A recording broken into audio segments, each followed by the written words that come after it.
기운이 없고 허약한 사람들의 주요 증상에는 무엇이 있나요? 자, 일단은요, 기운이 없다. 몇 살이세요?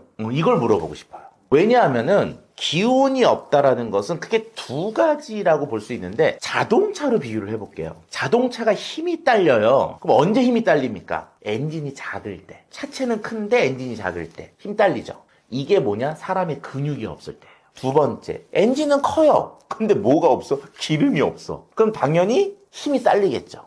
결과적으로 기운이 없다라고 하는 것은 내 몸에 근육이 없거나 내 몸에 근육을 힘쓰게 할 에너지원이 없는 걸 얘기하거든요. 두 가지 증상이 나타나게 되면 일단 우리는 힘이 없네 라고 하게 됩니다. 그런데 여기서 근육을 많고 에너지도 많아. 이러면 어떻게 되겠어요? 아주 좋죠. 이런 사람은 진짜 좋습니다. 그런데 근육도 없고 에너지원도 없어. 이 사람은요, 정말 큰일 난 상태라고 볼 수 있어요. 자, 하나씩 보도록 하겠습니다. 근육이 없는 사람들, 그럼 어떻게 하면 돼요? 열심히 운동해서 근육 만들어주면 돼요. 이런 분들은 흔히 얘기하면 근력 운동이라는 거죠. 근력 운동 해주고, 그 다음에 단백질 잘 공급해주고. 그렇게 되면 한 달? 한두 달? 짧으면 보름 정도 되면 그냥 금방 기력이 올라와요. 근육은 많은데 에너지원이 없는 분들. 이럴 때는 설탕 같은 걸 드셔주면 돼요. 설탕은 나쁜 거라고만 생각하시는데 그렇지 않습니다. 설탕도 흡수가 빠르기 때문에 에너지원으로 바로바로 만들어지거든요. 그런 분들은 단 거 드리면 돼요. 그래서 옛날에 그런 분들한테 줬던 게 뭡니까? 꿀, 설탕이 없을 때. 또 포도즙, 과일즙 같은 게 먹으면 달달하잖아요. 설탕물 먹는 거하고 똑같아요. 그러니까 내가 운동해서 가빠도 좀 있고 이런 데 갑자기 힘이 없다? 그럼 일단 그런 당분을 좀 공급해주면 또 바로 회복이 됩니다. 하지만 가장 나쁜 게 언제라고요? 근육도 없고 에너지도 없을 때. 이때 에너지가 없는 게 음식으로 공급이 돼서 올라오면 다행이지만 이런 분들은 올라오지 않을 수도 있어요. 그러면 힘도 없고 그마저 있는 근육을 옮겨줄 에너지도 없는 거죠. 이런 분들이 나중에 노인화에서 나오는 허약한 노쇠한 현상이라고 볼 수가 있는 겁니다. 이런 노쇠한 기운이 없으면 정말 문제가 크죠. 그래서 나이가 20대냐, 40대냐, 60대냐, 80대냐 어느 때 기운이 없느냐에 따라서 이게 접근법이 완전히 달라집니다. 왜? 그 사람의 몸 상태와 근육 상태, 소화기 상태가 전혀 다르기 때문에 그렇죠. 50대 이후 유독 피로가 안 풀리고 피곤한 느낌이 드는데 뭐가 문제인가요? 남자 여자도 차이가 있겠지만 일반적으로요, 50대가 되면서부터 근력이 확 주냐? 생각보다 안 줄어요. 근력이. 결과적으로 이렇게 보시면 돼요. 근력에 주는 속도와 소화기가 주는 속도의 비율이라고 보면 되거든요. 50대가 됐을 때 일반적으로 50대 좀 이르긴 한데 한 60대 정도 됐을 때 가장 빨리 줄어드는 것 중에 하나가 뭐냐면요, 침 분비도 줄어들고요, 위산 분비가 줄어듭니다. 침과 위산 분비가 줄어들면 소화기 자체의 기능이 떨어져요. 그럼 점점 어떻게 되느냐? 몸에 에너지원이나 영양소들이 줄어들고 있는 상태가 된다는 거예요. 그러면은 몸에서 힘을 내줘야 되는 휘발유가 줄어들고 있는 거라고 보시면 되거든요. 그러면 이런 분들은 어떻게 되느냐? 내가 운동도 열심히 하고 요즘 기력이 떨어지니까 하고 있어도 지속적으로 기력이 없다고 느껴지게 되는 거죠. 그래서 이제 50대 중반 이때 분들은 약간 애들 때 먹었던 거, 조금 달달한 거, 과일 주스, 과일즙 이런 것들도 조금 드셔주는 것도 좋고요. 약간의 초코바 이런 것들을 드셔주시면서 몸에서 지속적으로 에너지원들을 충족시켜주는 게 좋습니다. 그런데 여기에 외통수가 걸려요. 그게 바로 뭐예요? 당뇨예요. 당뇨가 걸리면 사람들이 일반적으로 당을 먹는 걸 굉장히 두려워하거든요. 그런데 당뇨가 걸렸다고 당을 안 먹잖아요. 아예. 그럼 무슨 문제가 생기냐? 이제 근력이 있는 상황에서 얘들이 없어지면 몸은요, 휘발유가 없잖아요. 그러면 어떻게? 근육을 줄여요, 점점. 그래서 어떻게 돼요? 아까 제가 처음에 말씀드렸던 근육도 없고 휘발유도 없는 노쇠한 몸으로 가게 된다는 거죠. 그래서 이때는 한 번에 많이 먹으라는 건 아니고요. 일반적으로 초코바 이렇게 작은 것들 있잖아요. 이런 것들을 이제 간식처럼 드셔주시면서 에너지원을 계속 보충시켜주는 것이 1차적으로 필요합니다. 자, 그리고 또 필요한 건 뭐냐면요. 에너지가 몸에 들어왔다고 그것들이 혈당이 됐다고 다 에너지로 바뀌진 않아요. 그 과정 중에는 또 굉장히 복잡한 과정이 있거든요. 이때는 다양한 비타민과 무기질들이 또 소비가 됩니다. 그래서 이때는 식품으로 공급되는 것도 있지만 멀티비타민제 같은 거 있잖아요. 그런 것들을 그때 하나씩 드셔주시는 것도 좋은 보충 효과를 누릴 수가 있어요. 그리고 드실 때에는 채소나 과일 같은 거 많이 드시면 좋다고 생각을 하시는데 굳이 전 개인적으로 이때 채소 과일 너무 많이 드시지 마세요. 오히려 채소하고 과일은요 어떤 장점이 있냐면 살 빼는 데 좋아요. 왜?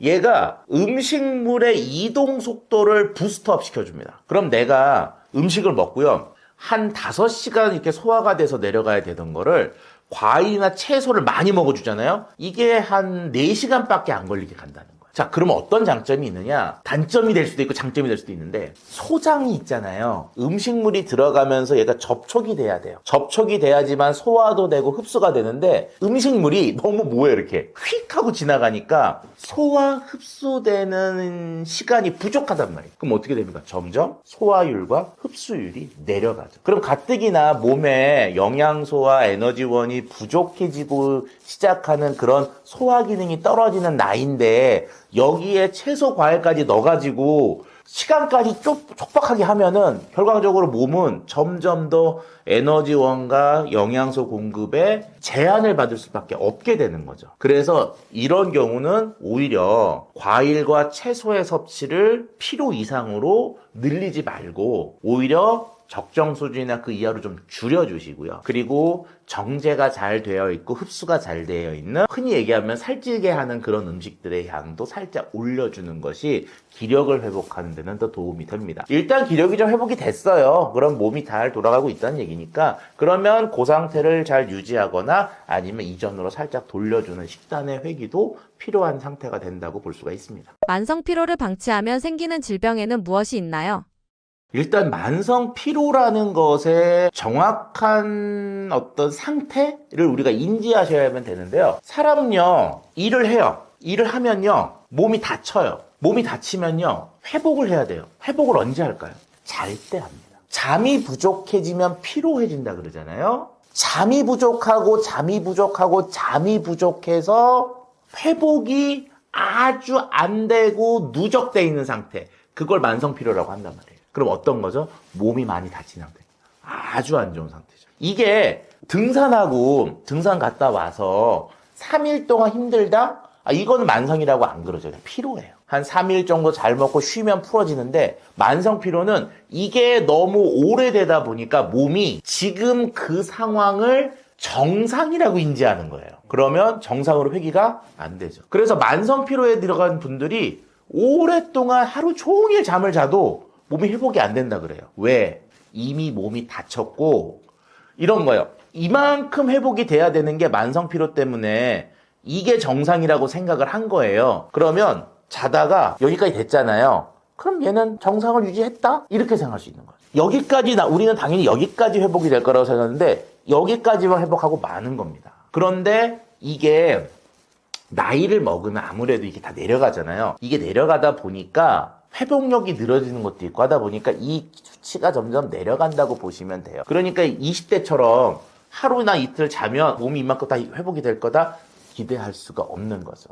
그래서 만성 피로에 대해서는 철저한 관리가 꼭 선행이 돼야 되고요. 이게 하루 이틀 된다고 회복되는 건 절대 아니고요.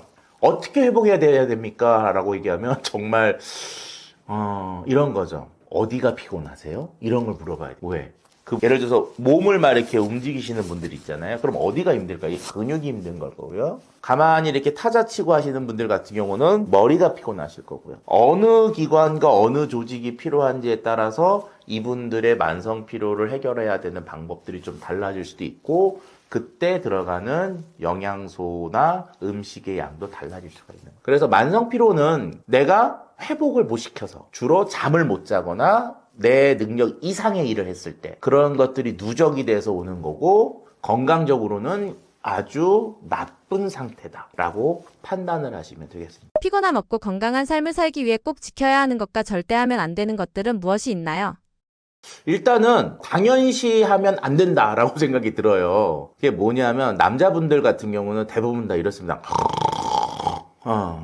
이거 만성 피로로 가는 지름길 하이웨이예요. 왜? 잠을 못 자잖아요. 특히 사무직하는 분들한테는 결정타라고 볼 수가 있습니다. 뇌는 잘 때 회복이 되는데 자는 과정에서 호흡이 안 되면 뇌로 올라가는 산소가 줄어요. 뇌는 회복이 안 됩니다. 그래서 이상하게 잤는데 20대 때는 개운해 뭐 이제 영화 장면 있잖아요. 커튼 촥 치면서 상쾌한 아침이에요 이렇게 되는데 요즘은 이렇게 된단 말이에요. 이게 왜? 호흡이 안 좋아서 잠을 못 자면 1차적으로 몸이 피로하게 되고 그 피로들은 뇌에 누적되게 되고 신경 조직을 지속적으로 괴롭히면서 몸의 모든 신경을 피곤하게 만들어요. 그래서 가장 중요한 거는 잠을 자는 건데 제가 이런 말씀 아까 드렸잖아요. 당연시하게 생각하지 말아라. 이게 뭐냐? 코 고는 게 당연하다라고 생각을 하시면 안 돼요. 근데 의외로 남자분들은 다 고니까 그냥 당연하다고 생각하는데 절대 그렇지 않습니다. 그래서 코를 골지 않고 수면하는 데 도움이 되는 극단적인 방법이라도 어떻게든 보셔야지만 만성 피로를 줄일 수가 있어요. 두 번째, 여자들은 또 반대예요. 여자들은 수면과 관련된 것에서 가장 나쁜 거가 불면증입니다. 불면증이에요. 그래서 여자분들 중에는 코를 그렇게 심하게 고는 분은 없거든요. 대신 잠 못 이루죠. 잠 못 이루는 것도 똑같아요. 자야 회복이 되는데 못 자니까 다음날 당연히 뇌가 무거워요. 그럼 어떡합니까? 커피 들기 마시죠. 카페인으로 신경을 겁나 자극줘요. 그럼 어떻게 돼요? 신경이 쉬어야 되는데 오히려 더 채찍질을 하니까 더욱더 신경이 빨리 노화가 될 수가 있겠죠. 그래서 여성분들 같은 경우는 일반적으로 잠을 자게 하는 방법들을 자꾸 이제 남자들보다 더 잘 추구하십니다. 그래서 이게 암막 커튼 같은 것도 키시고요. 주위에 소리 나는 거 다 없애고요. 빛도 최대한으로 줄이고요. 마사지 같은 것들을 이렇게 할 수 있는 기구 같은 것도 자꾸 푸시고요. 이런 방법 다 좋습니다. 그리고 뭐 따뜻한 우유 개인적으로는 싫어해요. 우유를 드시는 건 좋지 않습니다. 왜? 소화기관을 못 쉬게 해요. 오히려. 그래서 따뜻한 우유 같은 건 도움이 좀 안 되지만 따뜻한 물 같은 거는 괜찮다고 보거든요. 그래서 여자와 남자 모두 다 잠을 잘 자려고 하는 것에 최대한 노력하는 것이 만성 피로를 예방하고 빨리 탈출하는 가장 좋은 방법이라고 생각이 듭니다. 피로 개선에 도움을 줄 수 있는 음식에는 무엇이 있나요? 만성 피로에 좋은 음식과 나쁜 음식은요. 지금 만성 피로를 느끼시는 분들이 아침에 드시는 거를 피하셔야 돼요. 이게 무슨 얘기냐? 내가 피곤함을 느끼고 있는데 오늘 일을 해야 돼요. 그러면 어떻게 하죠? 커피 같은 거 마시죠. 당연히 안 좋습니다. 아침에 먹는 게 도움이 된다라고 하는 것들은 저녁엔 다 안 좋아요. 왜? 나를 잠을 깨우는 것들이잖아요. 아침에 달달한 주스 한 잔 좋습니다. 전 좋다고 생각해요. 왜? 에너지를 확 줘야지만 확 업이 되니까. 근데 이거 저녁에 먹으면요. 갑자기 잠자고 쉬어야 되는 몸에 휘발유를 들이부어요. 그럼 당연히 몸이 어떻게 돼서 이렇게 확 하고 업이 될 거 아니에요. 그래서 아침에 졸린 걸 깨기 위해서 먹는 것들은 저녁에 드시는 건 다 나쁘다고 보셔도 돼요. 다 나쁘고. 대신 잠을 잘 유도할 수 있는 거에서 아까 이제 일반적으로 따뜻한 우유 이런 거 먹잖아요. 솔직히 비밀을 말씀드리면요. 따뜻한 우유가 잠을 유도하는 이유를 몰라요. 어떤 성분이 있는 것도 아니고요. 모르겠어요. 그래서 저는 개인적으로 뭐라고 판단을 하냐면요. 메모리예요. 기억이에요. 우리도 모르는. 심리학자 친구하고 얘기를 하니까 그 친구도 동의하더라고요. 뭐냐. 어렸을 때, 아기 때, 말도 못할 때, 배고파, 울잖아. 그럼 엄마가 어떻게 해요? 안아갖고 우유를 먹인단 말이에요. 그 포근함. 가장 따뜻한 곳에서 내가 보호받고 있다는 나도 모르는 그 잠재의식. 이게 실제로 따뜻한 우유가 잠을 자게 한다는 거에 가장 큰 영향이 아닌가. 영양소로도 없고 전혀 없어요. 그래서 따뜻한 우유 드시는 분 개인적으로는 별로 도움이 안 된다고 봐요. 그러면 그래도 저는 좀 공복 때 자는 건 되게 불편하다. 공복에 자는 게 제일 좋지만 그래도 공복에 못 자겠다 그러면요. 소화의 부담이 적은 것들을 좀 먹는 게 좋아요. 오히려 따뜻한 죽 같은 거 괜찮고요. 뭐 밥을 백미밥을 살짝 물에다 말아서 가볍게 드시는 것도 좋아요. 아니면 식혜 한 잔도 나쁘지 않을 것 같고요. 뭐 묵 있잖아요.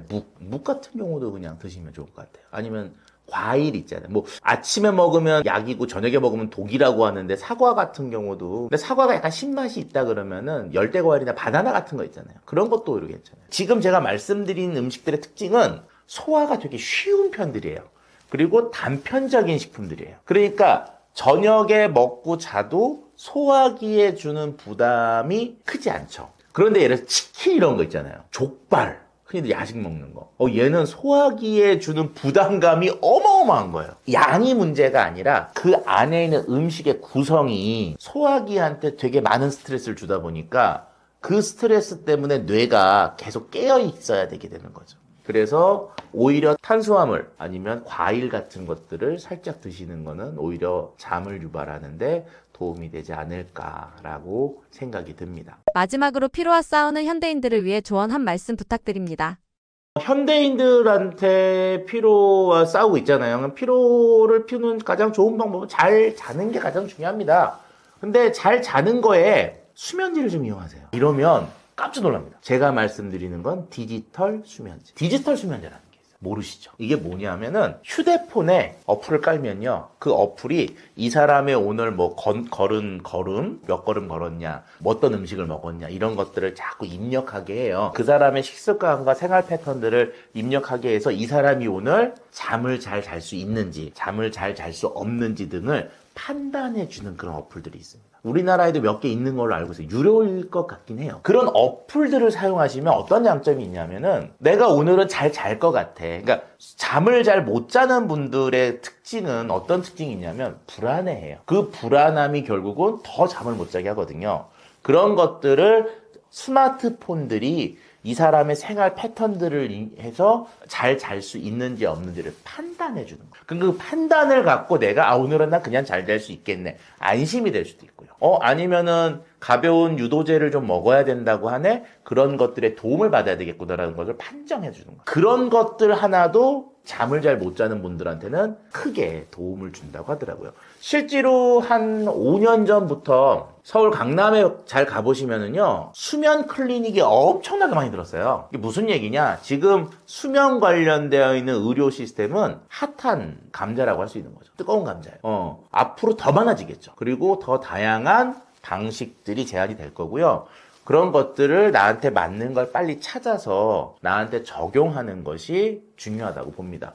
내가 내 스스로 코골이를 막고 불면증을 치료할 수 있으면 가장 좋겠으나 인류는 몇 천 년 동안 그거를 그렇게 완벽히 잡았다는 얘기를 못 들었어요. 그러면 앞으로 미래의 기술한테 그것들을 의존해야 될 필요성이 있으니까 고민하지 마시고 주위에 두루두루 이런 정보들을 좀 얻어보시고 논리적으로 설명이 안 되면 따라가지 마셔도 돼요. 제가 말씀드린 뜨거운 우유는 별로 그렇게 도움이 안 되는 것 같다라고 말씀드린 것처럼 과거에 이랬더니 그렇더라가 아니라 논리적이고 과학적인 것들로 설명이 되는 현대의 수면법 등을 좀 찾아서 적용해 보시는 것이 좋지 않을까라고 생각을 제 마지막 말씀을 드리고 싶네요. 뱃살이 생기는 주요 원인은 무엇인가요?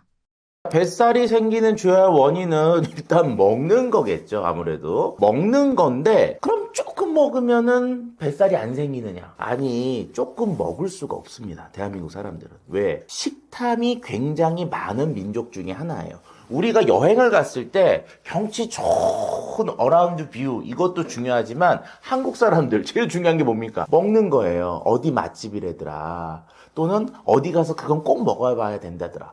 그런 어떤 본능적인 식탐이 있는 사람들에게 먹지 마세요. 조금 드세요. 이게 가능하겠습니까? 절대 불가능합니다. 교수님께서 추천하시는 뱃살 빼는데 도움이 되는 식단에는 무엇이 있나요? 그래서 오늘 저는 실질적으로 뱃살을 빼게 하는, 그 생기는 원인은 정해져 있어요. 뭐라고요? 식단이에요. 식단. 먹는 방식에 문제가 있는 거예요. 그러면 조금 먹으면 되냐? 소식하면 되냐? 소식이 안 된대도요. 그러면 어떡하란 말이에요? 그쵸? 물론 저도 한 뱃살 갖고 있습니다. 뱃살을 한 25년 같이 살다 보니까 얘의 습성을 좀 알겠더라고요. 그래서 저는 오늘 자신 있게 제가 생각하는 뱃살을 줄이는 방법에 대해서 우리나라 역사 속에 나와 있는 한 인물을 토대로 해가지고 그분이 그렇게 먹었기 때문에 그랬다는 것을 좀 알려드리는 시간을 갖고자 합니다. 뱃살로 굉장히 유명한 분이 한 분이 계신데 그분의 정체는 바로 이분입니다. 자, 세종대왕이. 세종대왕은요, 현대인의 식단을 그대로 갖게 했던 분이셨어요. 일반적으로 당시에 역사적 얘기를 보면 선대왕이 죽으면 후대왕은 한 3년 가까이 육식을 못 했거든요. 근데 세종대왕은 육식을 너무나 좋아하는 사람이다 보니까 3대 왕인 태종이 죽기 전에 내가 죽어도 저놈은 고기를 먹게 해라 라고 예언을 했을 정도로 세종대왕은 고기 반찬을 엄청나게 먹던 분입니다. 자, 첫 번째 팩트를 하면 세종대왕은 고기를 많이 먹고 좋아했던 분이에요. 두 번째 또 하나를 알아야 될 게 우리나라는요, 반상이라는 게 있었어요. 이 반상이라고 얘기하면 사람들이 흔히 양반과 상놈이라고 생각하는데 그게 아니고요. 몇 첩 반상 이런 거 있잖아요. 3첩 반상, 5첩 반상, 9첩 반상 이런 거. 반찬을 몇 가지 놓고 먹느냐에 대한 것들을 얘기하는 겁니다.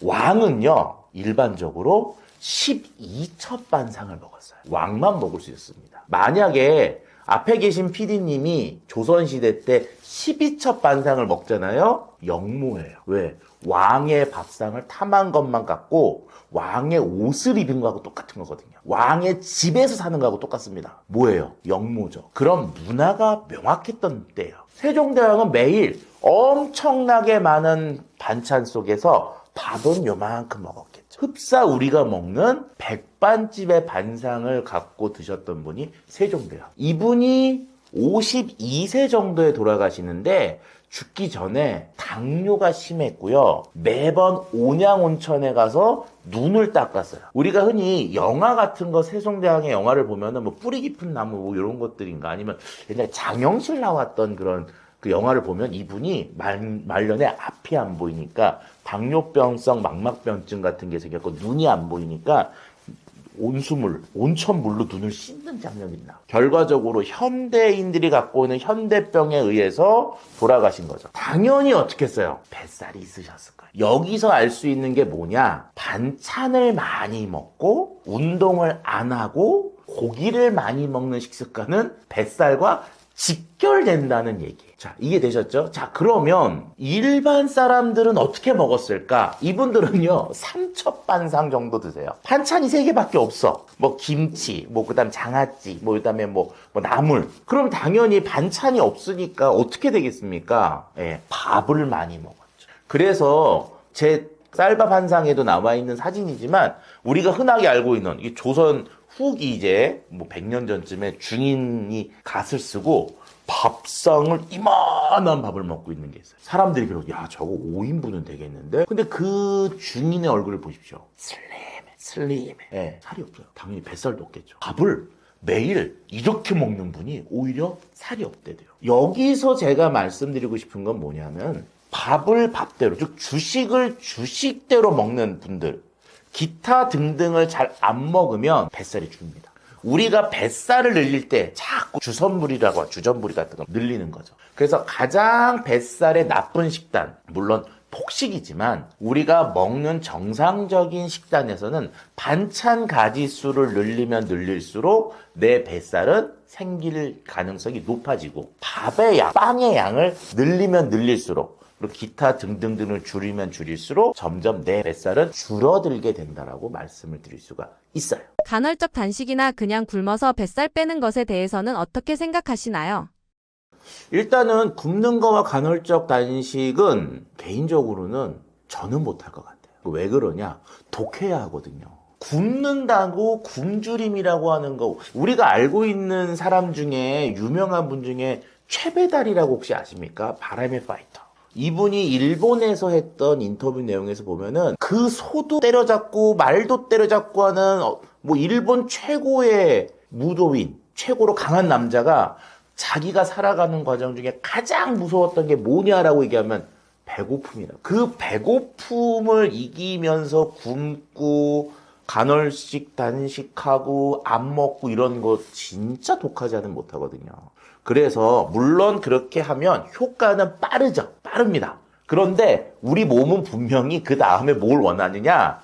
보상을 원해요. 그리고 다시 원상태로 돌아갑니다. 뭐가 돌아가느냐? 식단이 돌아가죠. 그러면 다시 또 옛날 식단을 갖게 되니까 내 몸은 다시 또 옛날 몸으로 가게 되는 거예요. 그래서 내가 굶고 간헐식 단식을 하고 이런 거는 전제 조건이 하나 꼭 있으셔야 돼요. 뭐냐면 그 다음을 고민하셔야 돼요. 내가 죽을 때까지 굶을 수는 없잖아요. 왜냐? 굶으면 죽으니까. 그래서 그때는 내가 단식을 하겠다, 뭐 다이어트 시작하겠다. 그럴 때 제가 꼭 말씀드리는 건 이런 거죠. 그 다음은 어떻게 하실 건데? 다음 없는데요? 그러면 어차피 그 일은 고통만 준 겁니다. 내 몸에. 내 다음에 어떻게 식단을 바꾸고 긍정적 식단으로 바꿀 건지 요 2차 단계까지 만들어 놓으시고 그 독한 걸 하시는 건 이해가 돼요. 그래서 저는 그렇게 해요. 그냥 1차 식단을 만들고 요걸 유지하자. 그러면 조금 느리게 빠지겠지만 언젠가 빠지겠지. 하지만 당장 뭘 급하게 뭐 내일 모레 해외여행을 가야 돼가지고 수영복을 입어야 된다. 이런 분들 있잖아요. 이런 분들은 한 열흘 정도에 빡 줄이고 그 다음 긍정적인 식단으로 전환을 하면 그 효과를 오랫동안 누릴 수가 있는 거죠. 그래서 가장 중요한 건 1차적인 접근이 아니고 2차적인 유지가 제일 중요하다고 볼 수가 있습니다. 개인적으로 다 살 빼려고 약 드시는 분들도 있고요. 이거 있잖아요. 지방 흡입하고 있는 분들도 많거든요. 근데 그분들 결과적으로 시간 지나면 또 다시 돌아온단 말이에요. 왜 돌아올까요? 그렇게 힘들게 수술까지 하고 치료까지 받았는데도 결국은 다음에 유지에 필요한 식단에 대한 교육이 긍정적으로 이루어지지 않았고 식단에 대한 것들은 의사 선생님들이 가르쳐주지 않으세요. 언제나 식품 영양이나 식품 전문가들이 알려주죠. 그 부분에 대한 교육과 대안이 없으면 앞에 있는 1차적인 처방과 대책은 결과적으로는 단기적인 그리고 나한테 주는 고통과도 같은 거라고 저는 판단한다고 말씀드리고 싶네요. 운동은 어떤 방식으로 추천하시나요? 자, 운동은요, 뱃살을 빼는데 효과 없습니다. 저는 그렇게 말씀드리고 싶어요. 자, 왜 그러느냐? 물론, 이렇게 얘기하면 효과 없다 그러면, 뭔 소리입니까? 라고 막 얘기하는데, 물론 효과가 있죠. 없겠습니까? 그런데, 내가 1시간 운동하는 그 운동이 주는 드라마틱한 변화보다는, 나의 일상생활 습관과 식습관을 변하게 했을 때 주는 효과가 더 드라마틱하기 때문에 운동은 효과가 없다라고 말씀을 드리고 싶은 거예요. 자, 예를 들어서 이렇습니다. 우리가 고등학교 때 배웠던 생물 시간 내용이에요. 자, 구구단만 하면 할 수 있습니다. 우리가 살을 빼는 건 뭘 빼고 싶어서 하시죠? 네, 지방이에요. 오줌만 싸도 체중은 줍니다. 체중을 줄이는 게 목적이 아니에요. 지방을 줄이는 거죠. 지방은 1g당 9kcal를 내요. 9kcal를 내요. 그럼 지방 1kg를 줄이려면 9 곱하기 1000, 9000kcal를 태워야 됩니다. 자, 9000kcal가 얼마만큼의 양인지가 느낌이 안 오시잖아요. 자, 9000kcal는요, 일반적으로 성인 남자들한테 추천됐던 하루 칼로리가 2500이에요. 하루에. 그러면 대충 보면 뭐예요? 4일치예요. 4일치를 아무것도 안 먹고 버티면 지방 1kg 빠지는 거예요. 하루 4일 내내. 그럼 만약에 우리가 운동 이런 거 있잖아요. 막 뛰고 뛰어서 9000kcal를 태우려면요. 몸이 먼저 망가지. 이게. 자, 그래서 운동을 하면 지방이 줄고 뱃살이 준다. 아니요. 운동을 하는 그 생활 패턴의 변화가 24시간의 영향을 주기 때문에 살이 빠지죠. 결과적으로 운동은 내 생활 습관을 바꾸는 거라고 보시면 되고요. 결과적으로 뱃살이 많고 이런 분들 특징을 보면은 저같이 지금 좌식 이렇게 앉아서 생활하고 몸 움직이는 거 싫고 먹는 거 좋아하고 이러잖아요. 이런 식습관과 생활 습관이 전제가 돼야지만 다이어트처럼 운동을 하는 효과도 더 올라갈 수가 있는 거죠.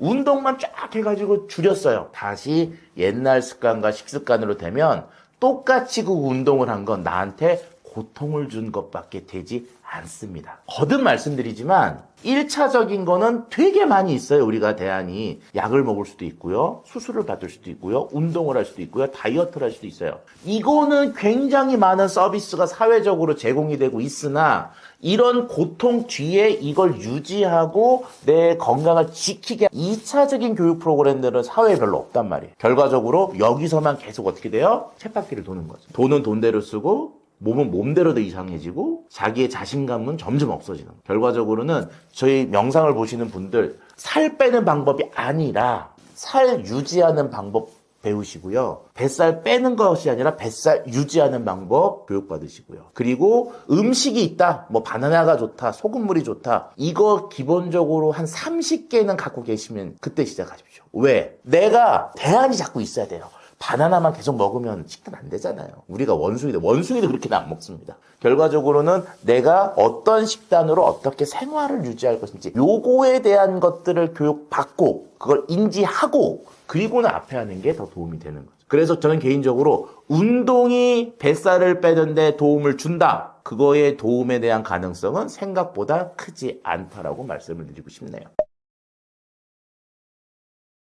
자, 안녕하세요. 저는 식품생명공학 박사로 방송에서 방송 활동을 하고 있는 방송인 겸 교수 차윤환입니다. 현재는 경기대학교 대체의학대학원에서 식품 치료 관련된 것을 대학원생들한테 강의를 하고 있습니다. 유튜브에서 다양한 건강과 관련된 정보들과 식품과 관련된 정보들을 식품학적인, 식품 전문가적인 입장에서 설명을 드리는 유튜브들을 만들고 있고요. 최근에는 여러 가지 현대 질병들의 원인을 개인적으로 연구하다 보니까 우리가 먹는 주식에 그것에 문제가 있다고 판단을 했고 그런 주식의 문제점들을 없앨 수 있는 대안으로 저는 밥이 가장 중요하다고 판단을 하고 그와 관련된 쌀밥 한상이라는 책을 최근 집필해서 출판을 했습니다. 이 책은 쌀에 대해서 우리가 몰랐던 여러 가지 역사적인 그리고 건강적인 내용과 밥을 쉽게 만들어 먹고 밥을 왜 중요하게 먹어야 되는지 마지막으로 한상, 즉 밥상이라는 우리 전통의 문화에 대한 내용들을 쉽고 폭넓게 말씀을 드리는 그런 책이고요. 이 책을 읽어보시고 내가 밥을 잘 챙겨 먹고 내 건강을 지키겠다라고 하는 의지를 좀 올리셨으면 하는 생각에서 이 책을 집필하게 됐습니다.